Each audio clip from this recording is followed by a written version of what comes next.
अमरीकी महकमा खारजा की तर्जुमान टेमी ब्रोस ने कहा है कि सदर डोनाल्ड ट्रंप भारत और पाकिस्तान के दरमियान मसला कश्मीर पर सालिसी की पेशकश कर सकते हैं, लेकिन वो किसी भी फरीक को ये पेशकश कबूल करने पर मजबूर नहीं कर सकते। ब्रीफिंग के दौरान सवाल किया गया कि भारत सदर ट्रंप की सालसी की पेशकश को मुसलसल मुस्तरद क्यों कर रहा है। तर्जुमान महकमा खारजा का कहना था, जैसा कि सदर ट्रंप ने कहा है कि हर किसी को यह हक हासिल है कि वो अपने मुस्तकबिल का तयन खुद करे। वो मदद की पेशकश करते हैं और ये उस पर मुनहसिर है कि जिसको ये पेशकश की जा रही है वो इसे कबूल करता है या नहीं। डोनाल्ड ट्रंप ने कश्मीर को 1000 साला तनाज़ा करार देते हुए हालिया हफ्तों में कई बार इसके हल में मदद की पेशकश की है। तहम भारत इस मामले पर अपनी रिवायती हठधर्मी का मुजाहिरा कर रहा है। अमरीकी महकमा खारजा की इस ब्रीफिंग से यही सवाल जन्म लेता है कि क्या अमेरिका ने सुपर पावर बनने के बाद वाकई बाज मसाइल के हल में सालसी की पेशकश की और कभी भी क्या उस पेशकश को कबूल करने पर मजबूर नहीं किया। अब से कुछ देर पहले पाकिस्तान से मुताल्लिक भी सदर ट्रंप ने यह कहा कि मैंने पाकिस्तान और भारत की जंग रुकवाई, पाकिस्तान को पसंद करता हूं, वो अहम एटमी ताकत है, पाकिस्तानी बहुत अच्छे लोग हैं। इसी पूरी गुफ्तगू पर जो ट्रंप का मौक़िफ़ है खित्ते पाकिस्तान भारत को लेकर, इसी पर सवाल रखेंगे। अमरीकी महकमा खारजा का मौक़िफ़ सालसी की पेशकश कर सकते हैं, मजबूर नहीं। 78 साल से कश्मीर पर भारत का कब्जा, क्या कोई गासिब मजबूर किए बगैर सालसी की पेशकश कबूल करता है? ज़ैगम साहिब, इस वक्त तो हमारी सबसे बड़ी कामयाबी ये है कि हमने मुज़ाकरात को भारत की और मोदी की छेड़ बना दिया है। और उससे भी दिलचस्प बात ये हुई है, वो जिस तरह क्लास में एक बच्चा होता है ना जो सबको छेड़ता है और बाज़ोकात वो किसी के पीछे पड़ जाता है, तो हमारे हाथ वो ट्रंप उस छेड़ू बच्चे की शक्ल में आ गया है जो इंडिया के पीछे लगा हुआ है, और आगे आगे इंडिया है और पीछे पीछे ट्रंप है। It's quite embarrassing for India. देखिए, भारत अपने बायलैटरलिज्म के जो मौक़िफ़ है उससे तो नहीं हटेगा। ज़ाहिर है वो एक बड़ा मुल्क है, और बड़ा मुल्क क्या हो, हमने देखा कि ईरान के साथ सब कुछ करके मजबूर नहीं कर सकते, तो ज़ाहिर है किसी को मजबूर करके तो मुसालियत पर नहीं लाया जा सकता। ये तो अकल भारत को खुद होनी चाहिए कि ना वो बायलैटरलिज्म से पाकिस्तान के साथ अपने मसाइल हल करने को तैयार है और ना ही वो मुसालियत का रास्ता अख्तियार करने को तैयार है। और इसका नुकसान भारत को हो रहा है, और उसके अपने सियासतदान कह रहे हैं। राहुल कह रहा है कि तुमने पाकिस्तान और चीन को इतना करीब कर लिया है जो हमारे लिए ख़तरनाक है। उसके एक्सपर्ट्स कह रहे हैं कि आर्टिकल 370 को रिवोक करने के बाद 2019 में भारत और चीन के दरमियान में ख़तरनाक हद तक दूरी आ गई है। तो कोई हमें मसला नहीं है इस वक्त, कोई हमें ख़तरा नहीं है। अगर भारत बात नहीं करना चाहता तो पाकिस्तान के लिए कोई मसला नहीं है। पाकिस्तान को अलबत्ता एक अखलाकी एक बर्तरी पूरी दुनिया की कम्युनिटी में मिल गई है कि हम बात करना चाहते हैं, हम मसले को हल करना चाहते हैं, हम जंगे नहीं चाहते।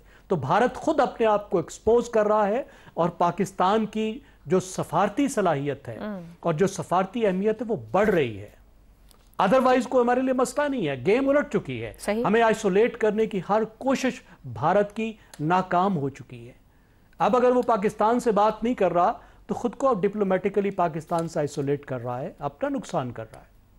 ठीक हो गया, ठीक हो गया। इफ्तिखार साहब, क्या वाकई अमेरिका ने अपने या अपने इत्तेहादियों के मफादात के लिए एशिया, यूरोप, लातीनी अमेरिका या अफ्रीका में बात की जाए मसाइल के हल के लिए कभी भी कोई पेशकश नहीं की सालसी की, या मजबूर नहीं किया सालसी की उस पेशकश को मानने के लिए? मुझे समझ नहीं आ रही कि एक तरफ वो खुद कहता है कि मजबूर नहीं किया जा सकता, ठीक है, और एक तरफ ईरान के मामले में उसका रवैया कुछ और है।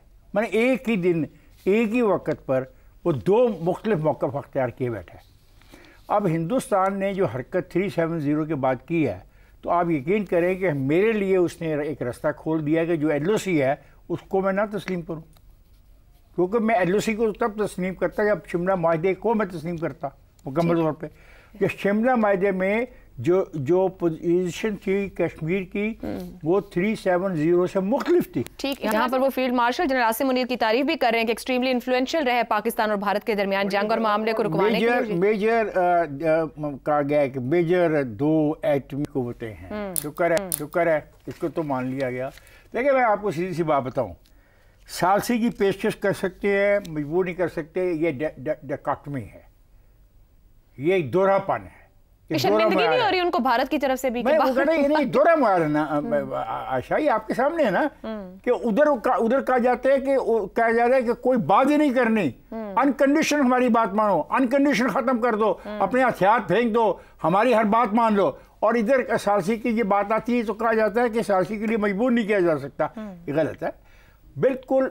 मेरी तो समझ में नहीं आ रहा कि ये ट्रंप को जो एक तवक्को है कि इसको क्या मिलेगा, वो क्या होता है, एक तमगा होता है, वो Nobel peace prize, Nobel peace जो प्राइस के चक्कर में है, पता नहीं है इस खेल के अंदर ये वो लेता है या इस दुनिया को और तबाह करने में कामयाब होता है।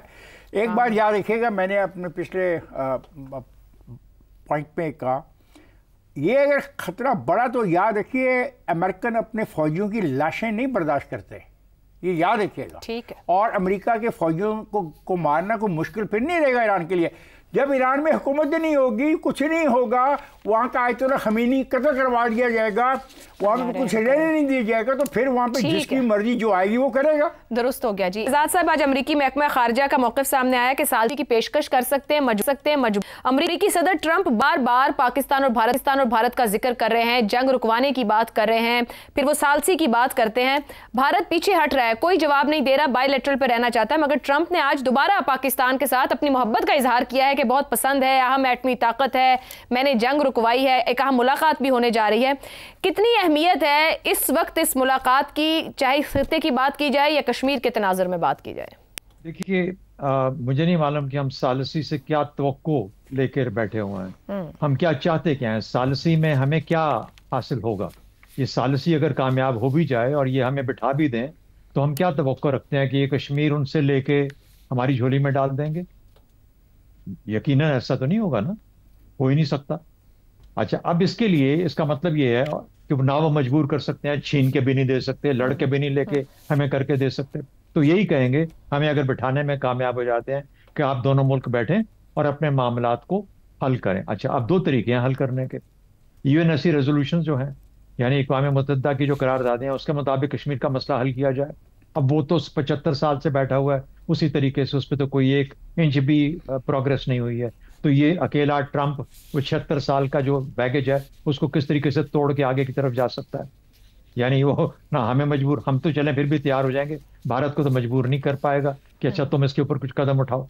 बहुत सारी और उसके अंदर कबाहतें होंगी, बहुत से लोगों को और सारी दुनिया को शामिल होना पड़ेगा। अक़वाम मुत्तहिदा बहैसियत इदारा फेल हुआ इस चीज़ के अंदर, तो क्या कर सकता है? अगर वो ये नहीं कर सकता, इसका मतलब है कि हमें कोई और क्रिएटिव सिचुएशन की तरफ लेके जाएगा, सोल्यूशन की तरफ लेके जाएगा। यही करेगा ना कि आओ मैं तुम दोनों बैठो, मैं तुम्हारे मामलात को हल करता हूँ। उसके अंदर कश्मीर भी एक तरीका होगा कॉम्प्रिहेंसिव डायलॉग का, कहेगा अब तुम बैठ गए हो, अब सारे मामलात आपस में बातचीत करके, मैं बाहर बैठा हूँ दरवाजे के बाहर, आप लोग आपस में बैठें और मामलात को हल करें। ठीक है, इसका मतलब एक कॉम्प्रिहेंसिव डायलॉग होगा। सही। अच्छा, ये कॉम्प्रिहेंसिव डायलॉग आप पिछले कोई 87 के बाद से ये आप किए जा रहे थे, 98 में जाके खत्म हुआ। 11 साल आपको उलझाए। ठीक। सिर्फ डायलॉग में 1 इंच की मूवमेंट कहीं नहीं हुई। सही। कहने का मेरा मतलब ये है कि जब तक हम अपने जहनों को थोड़ा सा आजाद नहीं करेंगे, कोई तखयलाती कंसेप्चुअल सोल्यूशन लेके किसी के पास नहीं जाएंगे, तो ना ट्रंप के पास इतना वक्त है कि हमारे मसाइल को हल करे, ना यूरोप के पास इतना मसला है, हम खुद उसके ऊपर एफर्ट करने के लिए तैयार नहीं है, हम खुद उन मसलों को हल ढूंढने के लिए तैयार नहीं। तो कोई और हम पे इतना एफर्ट क्यों लगाएगा कि और मैं बताता हूँ उसको कैसे हल करना है। ठीक हो गया। कश्मीर की आजादी एक्सेप्टेबल है पाकिस्तान को? करना कुछ नहीं। नहीं एक्सेप्टेबल है ना, एक्सेप्टेबल है या नहीं है? ये मानो, सबसे पहली बात यह है कि ये माने ऑफिशियल लेवल के ऊपर कि हाँ हम ये भी सोच सकते हैं। जब तक आप अपनी जगह से हिलेंगे नहीं, कोई मसला किसी को मजबूर नहीं कर सकते। भारत अपनी जगह पे फंसा बैठा है, पाकिस्तान इधर फंसा बैठा है, और इस उम्मीद पे कि अल्लाह करेगा एक दिन यहाँ पे हर चीज ठीक हो जाएगी, मसला हल। ठीक हो गया।